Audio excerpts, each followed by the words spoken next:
Bismillah ar-Rahman ar-Rahim. Assalamu alaikum and welcome back to Women's View on Ahlulbayt TV. If you're watching before the break, you would know we're speaking about Shia and Sunni marriages. Now, as I said, that we have been receiving a lot of messages, comments, emails, Facebook and even tweets regarding the subject. So inshallah, we'll try to read out as much comments and emails as possible.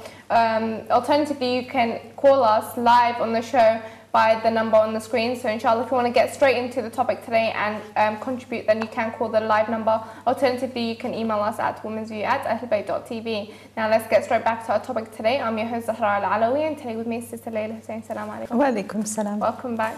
Thank you. First of all, I'd like to, just before we begin, like to thank the caller that called in previously. It's really great to have your contribution and from someone from a different school of thought. So we're definitely looking forward to your email or even call. So inshallah, we can carry that on. Before the break, before the call actually, I asked you a question regarding the environment at home, because a lot of people seem to have emailed in, and what they email in about is the challenges and the obstacles they face after getting married. So I wanted to ask you about the environment at home between the Sunni Shia marriage. Right. I mean, I think we've touched upon it a little bit just previously. Obviously, it's never white or black. There's always so many nuances, you know, in there. There are different types of marriages. So, for example, I think you've got a type where the boy and the girl, they know that one is Sunni and one is Shia, what are the differences, and they know that they will have to make it work, and they are happy to get into that and work, you know, to make this marriage last. So that's one configuration. Another one is perhaps, like I said before, when a boy or girl are not very practicing at first, and they get into a marriage with a Shia, and they say, okay, we are all Muslims, and then within the marriage things change. Maybe children appear, or maybe anything, you know, that strengthens your faith, and then it becomes a problem. Maybe one of them is not going to be, if one of them stays non-practicing, I suppose it's fine. I mean, I've been, whilst I was researching this topic, I was reading actually on forums, Islamic forums, where you had the people where it was going okay, where the families, where the religion was not something that is predominant in their life. So just the wajibat, perhaps, you know, just prayer, and then no really much research, or no many lectures or learning points. So these are okay. And then you've got those who don't really know what the differences are, Shia, Sunni. They think, yes, we are Muslim. They get into it, and they realize that there is a massive gap in the practices, for example, a massive difference which they were not aware of. Or even worse, when it touches upon the Aqidah, for example, the main point of dissension between Sunni and Shia is the Imamat. This is the only thing that the Sunni don't believe, because we believe in absolutely everything. And obviously, I'm talking about the usul. I'm not talking about the practice. As the brother mentioned, who called earlier, there is a khums, for example, that the Sunni don't give and don't believe in. Many other practices that they don't do, but I'm not even talking about that. I'm talking about the core beliefs. Yeah. And that can become a massive shock, because when the husband is going to praise the 3 first caliphs, for example, and we say that no, Imam Ali alayhi salam should have become the caliph or the imam, then how are they going to be interacting with each other? Are they going to say, okay, we agree to disagree?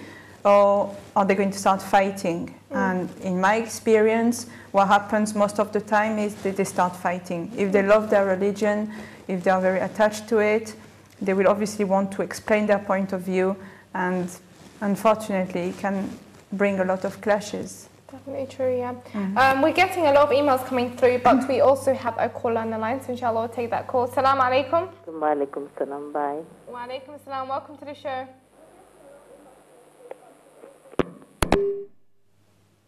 Seems like we have lost the call. I don't know what happened there, but you can call back. I don't know what happened, but you can call back if you have any if you want to comment on any of the situation. Let me read some of our emails coming through, because we are getting quite a few emails, so I do apologise for not reading everyone's email out, but I'll try to get through it as much as possible. Assalamu alaikum, my whole family is Sunni, and the majority of people of my background are also Sunni. I've recently changed my beliefs in regards to the pathway leading to Sunnat al-Rasul sallallahu alayhi wa sallam, and now consider myself to be a follower of the Ahlulbayt. Although I understand both sides, I feel as though I would only accept marriage from someone of the same path. This is not to cause division, but to strengthen myself and my deen. I also believe that there are many differences which arise in the family of different pathways. For example, during the past month of Ramadan, there was a bit of a tension within the family in regards to time of iftar, and also whether or not praying Taraweeh in congregation is permissible. Although these things are minor in comparison to the similarities, it is better, in my opinion, to affiliate oneself to like-minded people to prevent problems. Sana from London. So thank you very much. And I think she mentioned a point about strengthening her deen. Yes. And I think it's so important, being a married woman myself, that that partner of yours, your spouse, strengthens your deen and actually is a means to you going further. But from a Sunni family, completely Sunni. MashaAllah, I mean, this is an excellent point that she has made. If someone is attached to a religion, obviously when you get into marriage, why is the purpose of marriage? Then we have to ask this question. Is it only for the sake of getting together, having children, live the life together, pass away, that's it? Or is there a bigger picture in marriage? At the end of the day, we say that the Imams and the Prophet ﷺ said that the marriage is half of the deen. Yeah. What does it mean? It's not that to decorate that sentence. It means that if you choose the right partner, the one who is going to encourage you, the one who is going to guide you and help each other in the way of Allah subhanahu wa ta'ala, then you can actually reach, you know, the end of the life having achieved a lot. When you've got a partner who is constantly disagreeing with your opinions, constantly disagreeing with what you are doing, it can become very difficult. So yes, when you have the choice, why getting yourself into a struggle when you know it is going to happen? And sometimes it's not even the husband, sometimes it's the family. Yeah. For example, this sister with a Sunni family, I am sure that if a Shia husband, for example, when she gets married, inshallah, or if she's married, I don't know, I'm sure that her family is not going to be perhaps too happy about it, or there are many times that the husband is not necessarily disagreeing, but the family is saying, what are you doing? The Shias are wrong, and they're doing this, and they're doing that, and then the husband starts thinking, and then brings on problems. So yeah, very good point about strengthening your iman, choosing the right partner who is going to help you achieve that, and be patient, because like we said, yes, we are a minority, and yes, it's perhaps not very easy to find a suitable Shia husband, but it is better to wait that year extra to find that quality person who is going to help you, instead of just rushing into a marriage with someone with a different aqidah. Definitely true. There's another question that I really wanted to touch upon. I know that we are running out of time, and I just wish we had more time, but some of the, as I said, many people sent in their stories, but some of the people that have sent in their stories seems like it has worked out for them. One being a brother. And now I'm moving on to brothers marrying Sunni sisters rather than the other way around. Right. But just before we go into that, I want to talk more about this, but just before we have a call on the line, so inshallah we'll take that call. Assalamu alaikum. Now I'm moving on to... Hello, assalamu alaikum. Wa alaikum assalam. Welcome to the show. Sister, if you just lower the volume on your TV screen so you can hear us through the telephone rather than the TV screen, because there's a short delay. Assalamu alaikum. Wa alaikum assalam. Welcome to the show. Yeah, my name is Rubab from Mombasa, Kenya. Oh, nice to meet you. Go ahead. I like your show. Thank you very much. Hello. Hello, assalamu alaikum. If you hear us from the telephone, I can hear you perfectly. Just carry on in what you want to say. I like your show. Okay, I liked your show, and I was a bit interested because my husband was a... Sister, So if you turn down the volume on the TV screen, because there's a short delay in my voice speaking to you and the broadcast. So if you hear me through the telephone, and shut the volume on the TV screen. Okay, can you hear me now? Yes, I can hear you perfectly. Go ahead. Okay. Yeah, I just wanted to give my views. Go ahead. Okay.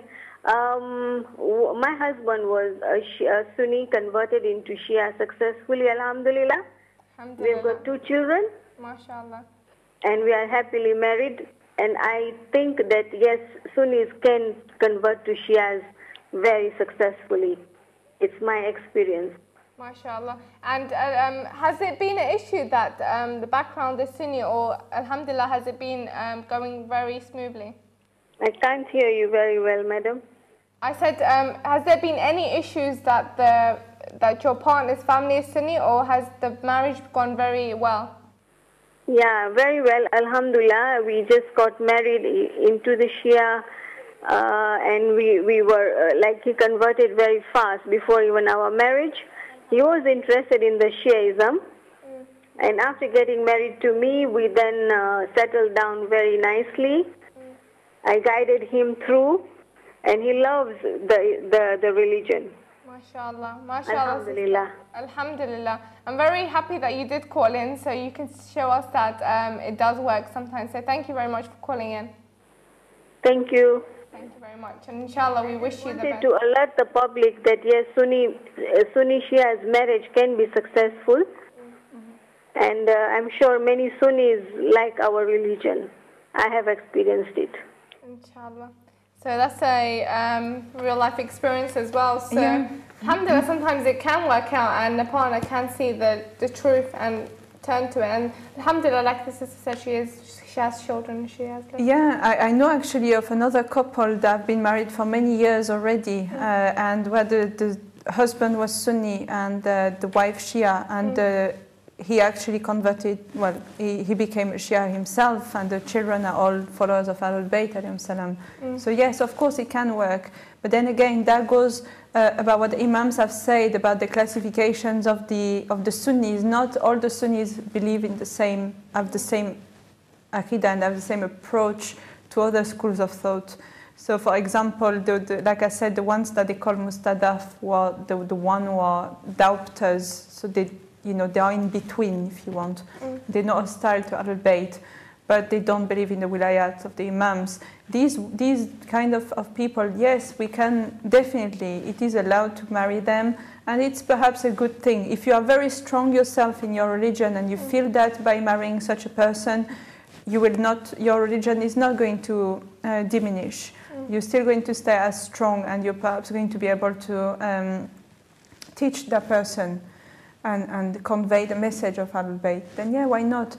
But sometimes we have in the Muslim world nowadays, especially a group of Muslims who are fiercely opposed to Shia Islam. I mean, we can't ignore, we have to say it, they are opposed to them, and I don't see with such an ideology, how can the marriage work? I don't know about your thoughts about it, but I think, like you said, there are, like when I was telling you this before the break, I don't want to go too into this, but when I went to Karbala for Arba'in, Ziyat Arba'in, there were Sunnis who were serving food to the visitors of Imam al-Hussain alayhi salam. So I think, like you said, there are different levels of Sunnis, shall we say. And here, when I was in college, there were people that said, you're kafirs, do shirk. So, and they said, visiting the shrines of shirk. So sometimes it depends on the level as well. Before the call, I asked you about Sunni men marrying Shia women, because there is a brother called Muhammad Mabrouk who posted his story on Facebook on our official Ahlulbayt TV fan page, and he said that he has had a successful marriage, marrying a Sunni partner, and other success stories. But there's only one issue that I had with this. To me, a mother will spend more time with the kids and will be their form of education from a young age. So, what is the situation with Shia brothers marrying Sunni sisters? And just before you answer that, we have another call on the line. So let's take that call and come back. Assalamu alaikum. Wa alaikum salam. Wa alaikum salam, sister. Welcome to the show. Thank you. My name is, I'm calling from Birmingham. Oh, welcome. Hi, I wanted to give, Assalamu alaikum both of you, yeah? I wanted to give my opinion about it. I'm married to a Sunni, my husband is Sunni for about 25 years this August. And I want to always advise that for the other people who are into the same marriage situation like mine, that they should let the children be with the person who is more religious. And of course, on my side, my children are mostly follow Shia because I do, for a woman, is like jihad to bring up the children in the right way. Our jihad is bringing up our family and putting our family together. And I'm happy that my children are all Shia, and they know about the Imamat, and they help me now even to talk to their father regarding the same thing. And Alhamdulillah, and he is so supportive from day one, because somehow I know I'm married as a love marriage, but I had put my foot down when it comes to my religion, that I will always maintain it. There is nothing can change my religion in this world. No one stands after my parents is my religion. So I would give my opinion that if there are Sunni and Shia parents, that the parents should not be strict on children, and they should let them learn about the both things, you know. I think that's some very good advice, and thank you so much for calling in, sister. Thank you so much. No problem. Thank you. I think the sister is very lucky in having a partner who is understanding. I think many of the people that have emailed us, and the partner wasn't as understanding as she is. And mashallah, sister, for your children to have followed the right way as well. So this is a brilliant success story, obviously, of intermarriage between Sunni and Shia. However, it's not, unfortunately, like you just pointed, it's not always as easy, because the children, at the end of the day, the importance of children in the religion, and the fact that we have a duty to give them the religion. Sometimes, for example, a Sunni husband, I know we are getting away from the topic that you wanted to touch upon, but just very quickly, the Sunni husband might not be necessarily happy for the children to learn the Shia Aqidah. Again, from people that I know personally, that's been happening. Children, the mother tries to teach some things, and the father counteracts straight away and say, no, you're not going to teach that. They are my children. I am responsible for them. I am their father, and I don't want them to learn these things. Definitely true. So they start putting the foot down, and then what do we do? I think, that's some situations as well. People really do face a lot of issues. We have another call on the line, so I'll take that call. Assalamu alaikum. Wa alaikum assalam, sister. My name is Abbas, and I'm calling from Harrow, actually. I have experienced that I am married to a Sunni girl, and she's actually from Al Hadith. But she wasn't very religious, so I'm trying to explain her the religion, but the problem comes where she says, no, I have been following my parents, and my parents been following their parents, so obviously our view is different than the Shia. So we've been married since last almost 7 years now, but it doesn't go very well as it should do if you Sunni married to Sunni or Shia married to Shia. So just wanted to share my things. The topic is directly related to me, so that's why I thought I should call. Thank you so much for calling in, brother. Thank you so much. Thank you very much. Thank you. And I think what the brother said, that just reminds me of an email we received, and I read it during the break. Basically that they were speaking about family as well, because sometimes when a partner, I know I asked you another question before, but let's answer this, inshallah, we'll go back to that. Sometimes when you marry a partner, and he may be understanding, in every marriage, the family does have an influence in the marriage itself.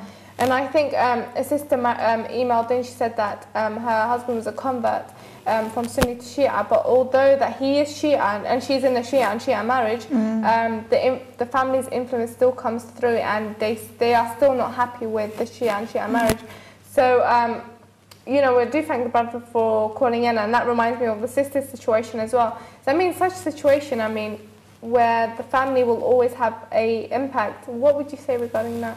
Well, again, our religion is quite clear about if the both are, well, in that case it was Sunni Shia, so obviously in the email that you said is the both Shia, but the family is still, because they are Sunni and that's their child and they're not happy. In that case, I think that it's safe to say that we can't follow a human being in the disobedience of the Creator. So if someone asks you to do something that is contrary to our deen and our fiqh or our aqidah, then we can't follow them, even if they are our parents. Yeah. So that's where you draw the line of the respect. We still respect your parents, but you can't listen to them if they ask you to do something haram. In the case of the brother who called, it's very unfortunate because, again, you see that it's a marriage that two speeds. So you've got the husband who is trying to perhaps teach the lady about the ways of, you know, the Shia way, and she is not very receptive. The parents, the family are also coming with their own judgment, so they are stopping her from learning from him. So it's a very sad situation indeed. And if there are, I don't know if there were children involved, I wonder then how would the situation be with these children, because they will spend so much time with their family, their Sunni family, and with the Shia family, so they're going to be confused at the best. That's true. That's some of the consequences, I guess.